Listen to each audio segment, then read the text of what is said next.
আগের ব্লগে তোমরা সবাই দেখেছিলে দাদার জন্মদিনের দিন রাত্রির 12টা 12:30 নাগাদ আমরা ওকে সারপ্রাইজ দিয়েছিলাম। তারপরে সকালবেলা ঘুম থেকে উঠে দেখি মা অলরেডি রান্না করতে শুরু করে দিয়েছে। শুক্তো, মাছের মাথা দিয়ে ডাল সব হয়েই গেছিলো। তারপর আমি একটু মিষ্টি কিনতে চলে গেছিলাম। আর শীতকালে নলেন গুড়ের মিষ্টি খেতে তোমাদের কার কার ভালো লাগে অবশ্যই কমেন্ট করে জানিও। বাড়ি এসে দেখি মা পায়েস করছে আর তার সাথে কেশরটাও বাড়িতে রেডি করা আছে। তারপরে আমি চান করে উঠে নেল পালিশ করে নিয়েছিলাম। এই কালারটা আমার এত পছন্দের না।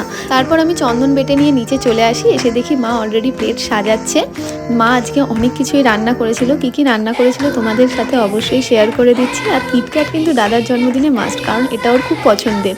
আচ্ছা, প্রথমেই ছিল ভাত, তার সাথে 5 রকমের ভাজা, শুক্তো, মাছের মাথা দিয়ে ডাল, কাতলা মাছের কালিয়া, চাটনি, পায়েস, দই মিষ্টি দই, এদিকে মিষ্টি, আবার কিটক্যাটে শেষ। তারপর দাদা খেতে বসে গেছিল আর ওকে বলছিলাম একটু পোজ দে, দেন ও ইয়ো পোজ দিল। তারপরে যে নিয়মগুলো থাকে সেগুলোই মা করে দিচ্ছিল। তারপর আমরা সবাই একসাথে খেতে বসে যাই। আজকের দিনটা এইভাবেই কেটেছিল। ভালো লাগলে লাইক, শেয়ার, সাবস্ক্রাইব।